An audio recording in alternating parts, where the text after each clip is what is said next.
اور کوئی بہت بڑی عمارت اور کوئی بہت بڑی حویلی کچھ بھی نہیں تھا۔ ایک کچا مکان تھا جس کی ایک دیوار ٹوٹی ہوئی تھی، اور دیکھا کہ ایک شخص اس میں گارا لگا رہا ہے اور ایک خاتون اس کو گارا اٹھا کے تھما رہی ہے۔ یہ شخص واپس آیا اور راستہ بتانے والے سے کہنے لگا کہ بھائی تو نے تو مجھے غلط جگہ بھیجا۔ اس نے کہا کیوں؟ اس نے واقعہ بیان کیا کہ وہاں تو ایک کچا سا مکان ہے اور اس کی جو ہے نا وہ لپائی ہو رہی ہے، اور دو میاں بیوی ہیں، ایک جو ہے وہ گارا دے رہا ہے اور دوسرا اس کو جو ہے وہ ٹھیک کر رہا ہے۔ اس نے کہا بھائی ہمارے خلیفہ تو یہی ہیں۔ چنانچہ یہ شخص واپس گیا اور اس نے جا کے حضرت عمر بن عبدالعزیز رحمہ اللہ کے دروازے پہ دستک دی۔ خاتون اندر چلی گئیں اور حضرت عمر بن عبدالعزیز نے ہاتھ دھوئے، اس شخص کا استقبال کیا اور اس سے احوال پوچھے۔ اس نے اہل سمرقند کا وہ خط آپ کے سامنے پیش کیا اور حالات سنائے۔ چنانچہ حضرت عمر بن عبدالعزیز نے اسی کاغذ کے پشت پر اپنے سمرقند کے عامل کو لکھا کہ جب یہ آدمی آپ کے پاس پہنچے تو ان کے معاملے کو دیکھنے کے لیے ایک قاضی مقرر کیا جائے اور اس مسئلے کی جانچ کی جائے۔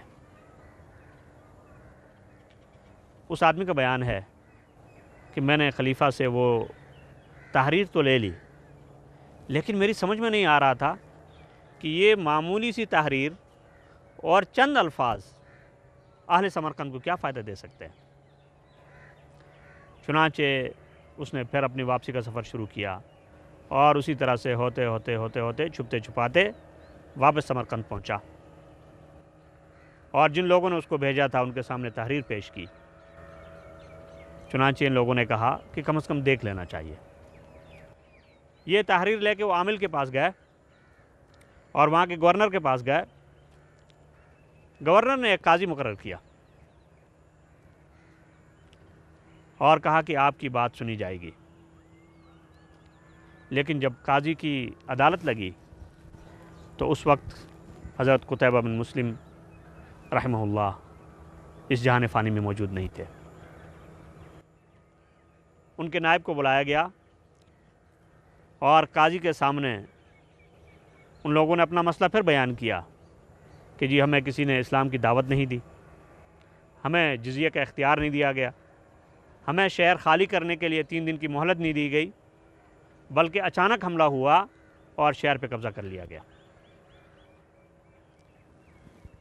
قاضی نے مسلمان سپہ سالار سے وجہ پوچھی تو انہوں نے کہا کہ شہر بہت اہم تھا اور خطرہ تھا کہ اگر پہلے سے اطلاع دی جاتی تو شہر والے شاید قلعہ بند ہو جاتے اور اس کے بعد فتح میں مشکلات پیش آتی، اس لیے یہ کام نہیں کیا گیا۔ آپ جانتے ہیں کہ قاضی نے کیا فیصلہ کیا؟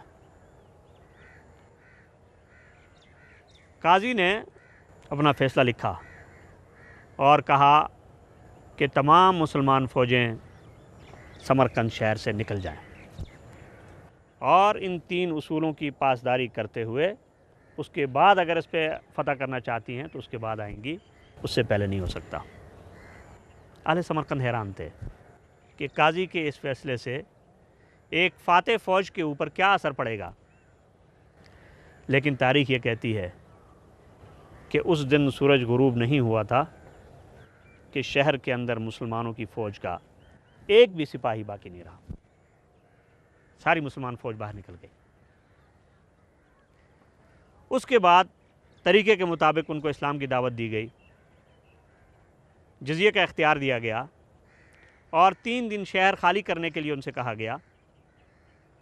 اہل سمرقند نے آپس میں مشورہ کیا اور کہا کہ جس دین کے ماننے والے اس قدر انصاف پسند ہیں تو ان کی حکومت ہمارے لیے رحمت ہے۔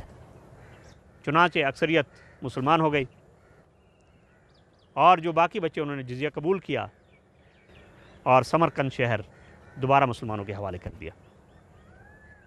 ناظرین، اس واقعے کے اندر جو سب سے اہم سبق ہے وہ یہ ہے کہ مسلمان کو ہمیشہ اپنے اصولوں پر کاربند رہنا چاہیے اور مسلمان کو کبھی وعدہ خلافی نہیں کرنی چاہیے اور مسلمان کو اپنے امیر کی اطاعت کرنی چاہیے اور مسلمان کو کبھی ان اصولوں سے روگردانی نہیں کرنی چاہیے جن اصولوں کی وجہ سے اللہ تعالیٰ اسے دنیا میں کامیابی اور آخرت میں کامرانی نصیب کرتا ہے۔ ناظرین، اس واقعے میں ہم نے دیکھا کہ جن لوگوں نے اسلام کے اصولوں کی پاسداری کی ان کو اس دنیا میں نقصان کوئی نہیں ہوا، بلکہ ان کے اس رویے کی وجہ سے لاکھوں لوگوں کو اسلام کی دولت نصیب ہو گئی۔ یہی اس واقعے کا سب سے اہم سبق ہے۔